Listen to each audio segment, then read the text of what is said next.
UFC Fight Night Vegas 62 Grasso versus Araujo takes place this weekend, and I'm going to go through the entire card, starting with the early prelims, ending with the main events, giving my prediction and breakdown for every single fight on the card, starting with the early prelim opener of Mike Jackson versus Pete Rodriguez.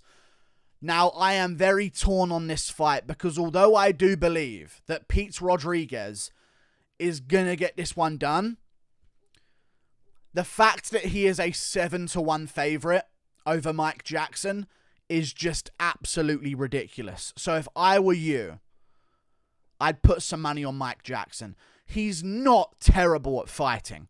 I know he arguably, he won his last fight because of fouls by Dean Barry, but he was still holding his own against Dean Barry on the feet in moments, who's somewhat of a good striker. I know he was losing that fight, I completely understand, but he's not terrible. He wasn't being completely ridiculed and outclassed by Dean Barry, who's not bad himself, and now he's got Pete Rodriguez in there with him.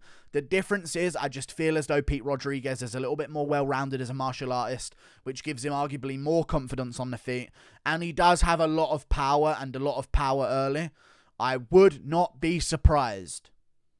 I really would not be surprised if Mike Jackson somehow won this fight. However, I just completely trust Pete Rodriguez's commitment to the game over Mike Jackson's. I have no idea how serious Mike Jackson really takes his career, so I trust in Pete Rodriguez to, after his first loss against Jack de la Maddalena, come back with vengeance. He's taken 9 months off. I like that time off after a KO loss, and I think he's going to get out there and make it happen and finish Mike Jackson in the first round, but he should in no way be a 7-1 favorite. That's all I'm going to say. Moving on, up the card, CJ Vergara versus Tatsuro Taira. This is a good fight.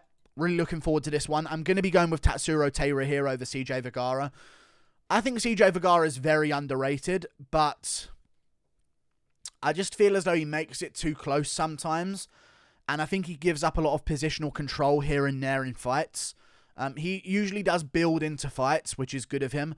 But now that we've seen Tatsuro Taira, who's a very good prospect, get past the UFC debut jitters, where he won dominantly, although it wasn't like a crazy impressive performance, he did win the fight very clearly. I think now that we've seen him get over those jitters, to be a guy as young as him, 22 years of age, you're going to make stark improvements in your game. Like massive, massive improvements in your game every single time you show up. And the fact that he's got past his debut, I trust him. If he was maybe fighting CJ Vergara in his debut, I'd maybe worry a little bit. But now he's got through that little moment in his debut, I'm a little bit more confident that Tatsuro Taira is going to get this one done.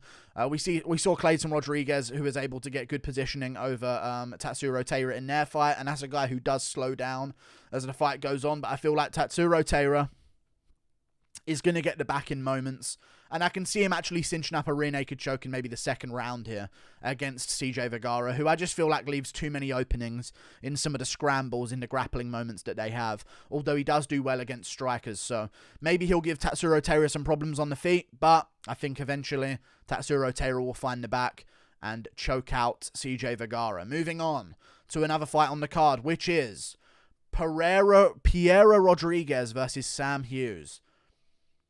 Some of these favorites are just a little bit bonkers. Like the amount of people siding with her. I agree with her winning this fight over Sam Hughes. But Sam Hughes just beat 2 opponents back-to-back, and Estela Nunes was thought to be quite good as an opponent coming up. We can't just look at an undefeated female fighter and immediately trust them to win. However, she's pretty lesbian. And I think that's a massive part of this that not a lot of people are considering. And she's beaten some okay opponents recently in her career. She beat Gotic at LFA, which was a pretty good win. That was a main event as well in the 5th round. So she's had that big moment in her career where she's fought for a belt, and she's been the main event where everyone's there to see her fight. So I don't think the UFC jitters are going to be a thing. Of course, she's already won her debut as well against Kay Hansen. She beat Machado on the Contender Series. She just looks like a tough girl, and I don't see Sam Hughes being able to pressure her and break her. I think she's going to have a little bit too much power for that, so I can see Sam Hughes trying to pressure, getting dropped in the first, losing the second, and maybe winning the 3rd round on pace. But I'm still going to go 29-28 Piera Rodriguez with a little bit too much sting in her shots in the first 2 rounds to allow the pressure of Sam Hughes to take effect. I'm going with Piera Rodriguez. Moving on up the card, Joanderson Brito versus Lucas Alexander. Now, this is a short notice replacement fight, I do believe. I'm just going to second guess that right now. Melsik Bagdasarian was supposed to be fighting Joanderson Brito. Bagdasarian broke his hand. So in steps Lucas Alexander, who arguably, with another fight, would have found himself on the Contender Series. You know, very good. Like, he's all right. He's not, like, terrible. He's nothing special, though. He's nothing special, in my opinion. And some of the opponents that he's took on, even the 8-5 guy, it got a little bit interesting, and then the guy got injured in the fight, so Lucas Alexander was getting the win. I just see decisions over a 3-2 fighter. I just don't trust this guy to be able to hang with the Joanderson Britos of the world. And in all honesty, I see a vicious first round KO for Joanderson Brito. I really do. Joanderson Brito's win over Andre Fili has aged incredibly well, because Fili's shown that he's still got it against a guy like Bill Aljo, who's a very good fighter in that division. So it's not like he thought, oh, you know, Fili's over the hill, he's done. That's why Joanderson Brito got the KO. I feel like Joanderson Brito's going to get this one done. Full camp. And I think because Lucas Alexander's, tell me if I'm wrong here, but this is the way I'm analysing this fight. Because Lucas Alexander's coming in on short notice, he's naturally going to be way more aggressive early on. You know what I mean? Like, because he's on such short notice coming into this fight, he knows the first round is his window of opportunity. So I think he's going to be ultra aggressive early to try and make something happen. And I think that's going to be his detriment, because you don't get aggressive with Joanderson Brito. And I think he's going to get chinned early on. Moving on. Up the card.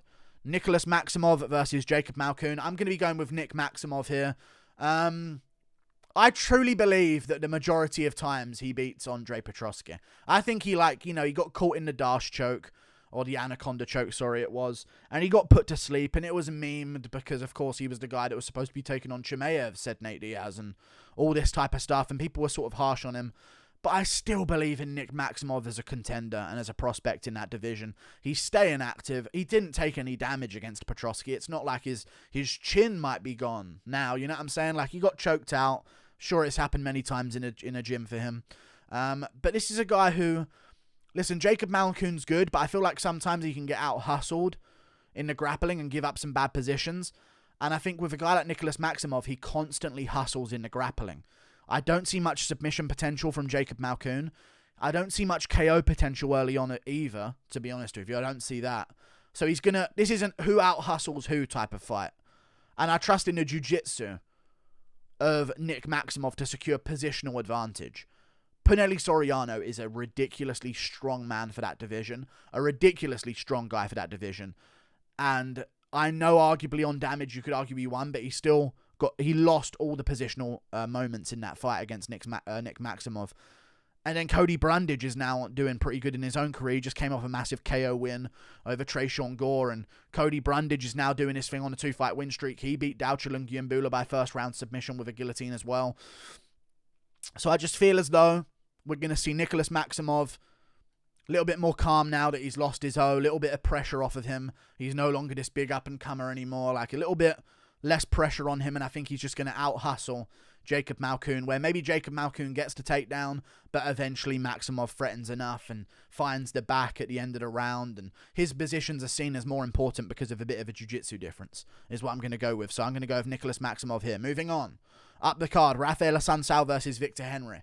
No-brainer, Victor Henry, in my opinion. Again, we look at the sort of opponents that he's taken on. Raoni Barcelos in a debut. I thought Raoni Barcelos was going to eat him up like nothing. I said that Victor Henry on full camp might have given him some problems, but it turns out, even on short notice, Victor Henry can push Raoni Barcelos and break him, which is pretty much what he did in their fight. And he's very good. He's very good, Victor Henry. Very, very good. Respect him massively. Even the last guy he lost to, he previously beat before in another fight that they had. I just trust him to win. He's extremely good. And Raphael Assuncao at this point, although still, he has a win over Aljo. That's a controversial decision, if you ask me. And, of course, like the Cody Garbrandt win or loss to Simone by KO. I'm starting to see a chin change. Don't know about you guys. I'm starting to see a bit of a chin change. And when you got a guy that moves around in a wild way like Victor Henry, am I going to pick Victor Henry to get a KO win? No. Am I going to pick Raphael Assuncao to be extremely hesitant after 2 KO losses back-to-back and risk giving up a decision loss to Victor Henry by not being active enough? Yes.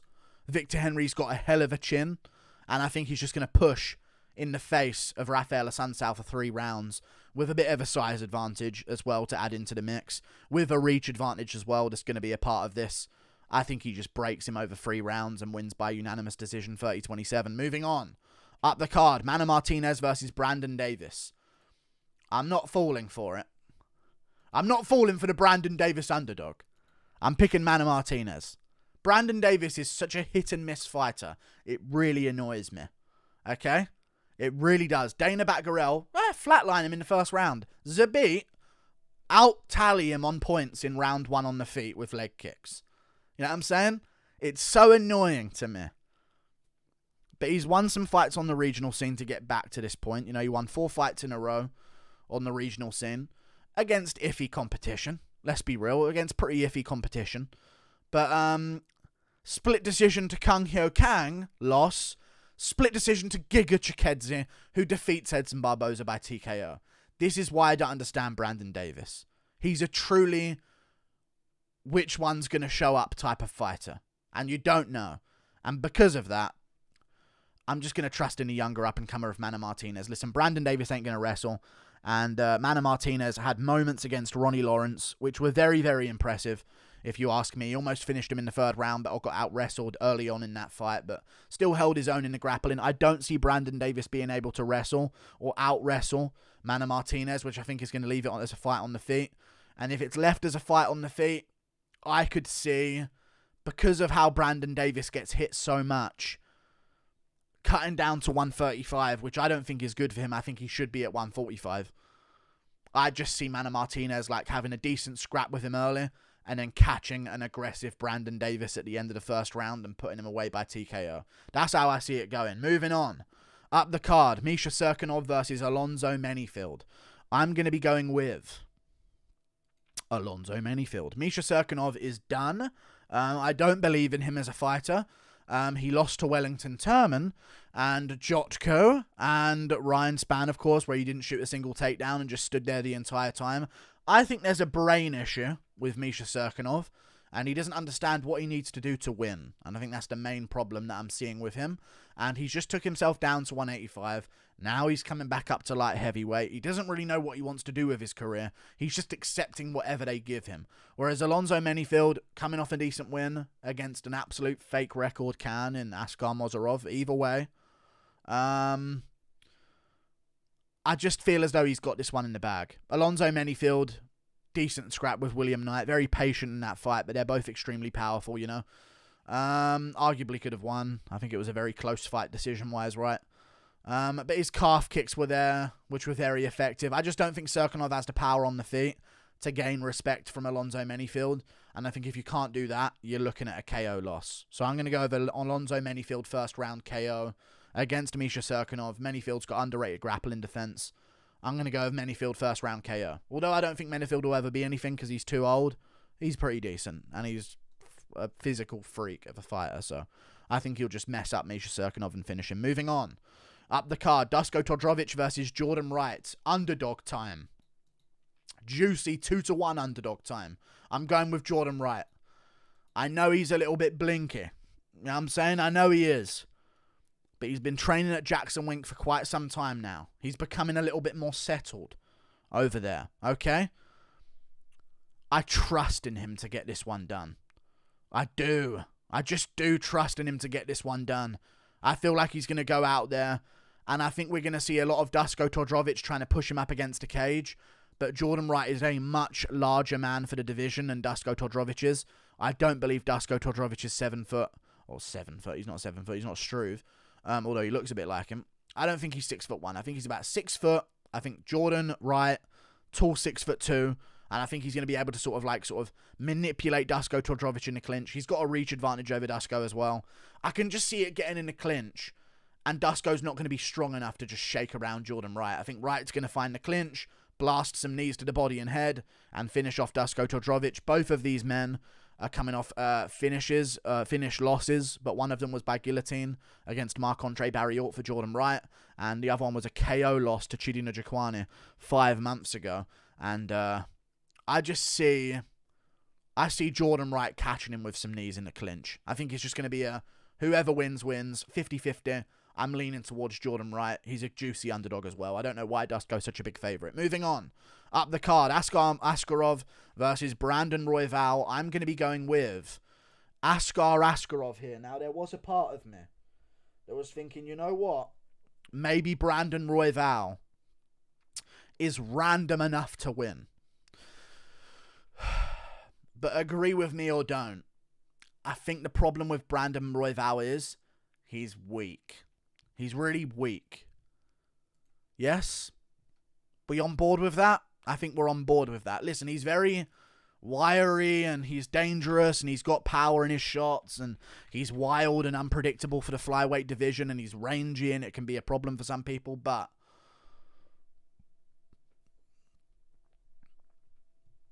he just seems a bit weak for the division, in my opinion. He cuts a lot of weight to make that division. A lot of weight. He's a very tall guy for the division. 5'9" at flyweight is a tall flyweight. I just don't trust him to be able to sort of like shake off a body lock from Askarov. And sure, he may scramble. But I just feel as though he's going to get pinned down and just out-muscled, out-hustled. And Askarov's stand-up isn't bad. Like, it's a good set of stand-up. He had a draw with Brandon Moreno that I think Brandon Moreno should have won. But I just feel as though Brandon Royval's a little bit weak. And after watching this fight against Rodrigo Bontorin, I know he scrambled well and he had submission attempts. And you can argue that he did more damage in rounds 2 and 3 and the submission attempts. And that's why he should be given the win. But Rodrigo Bontorin at the same time, 8 out of 9 takedowns. There was little to no takedown defense from Brandon Royval. 7 minutes and 41 of control time for Rodrigo Bontorin. If you give that much control to Askarov, he finds you back at some point. If you have to get up from takedowns 8-9 times in a fight and someone's getting you down that many times, the way Royval does, he gives his back, he Granby rolls. I just see Askarov putting the hooks in and getting a rear naked choke finish. I think I'm going to call a finish early for Askarov by rear naked choke. Little bit of wildness on the feet. Askarov shoots. Bunch of scrambles. Up, down, up, down, up, down. The back gets locked up. Choke in. Askarov gets it done by rear naked choke. Moving on up the card. Jonathan Martinez versus Cub Swanson. I'm going to go with Jonathan Martinez over Cub Swanson. It hurts me to say it because Cub Swanson's my favourite fighter. I just don't know about this move down to bantamweight, man. And Martinez is a little bit hit and miss with his chin sometimes as well, but momentum, I think, is a good solution to a chin potential issue, because sometimes we have seen Jonathan Martinez get hurt, and of course he got finished by Davy Grant, and Davy Grant's a dangerous guy in hindsight. We're starting to find that out the more we see Davy Grant fight. But we've seen him beat Zviad Vishvili 13-0. We saw him beat Alejandro Perez 22-8. We saw him beat Vince Morales 11-5. Who's no joke, Vince Morales. Vince Morales has had some tough fights in his career. He gave a decent fight to Song Yadong. He's a good fighter himself. So I'm going to be going with Jonathan Martinez here. Cub Swanson's good. Again, just don't know where. I don't think he's all in like Jonathan Martinez. Jonathan Martinez hasn't made his money yet. He's still trying to get his career going.